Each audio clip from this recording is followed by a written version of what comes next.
terms of a subject or a domain that I'm particularly passionate about in the field of the future, one, in general, I think futures thinking has a way of empowering individuals in a way that, say, like a history class doesn't.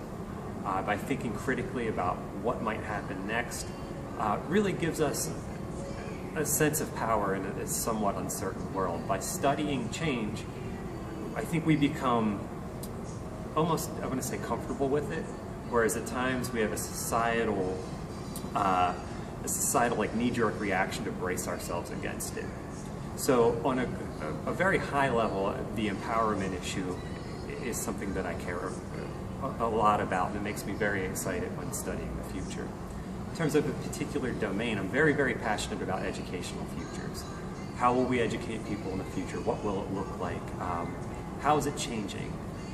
To me, I have more of a vested interest in doing that than, say, consulting for a company.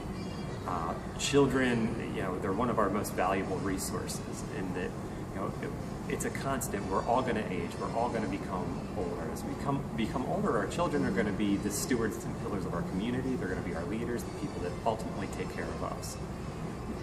So by looking at change across the domain of education, mapping that, helping the stakeholders understand that process, and ultimately coming up with an education system that hopefully works for as many people as we possibly can, in a way that grabs them and makes them passionate about becoming educated, we actually strengthen our communities and make the future more equitable for everyone, not just them, but ourselves as well, and future generations. So from the standpoint of empowerment, that is, to me, one of the best reasons to study the future. And from a particular domain, educational futures is really my focus and really my driving passion.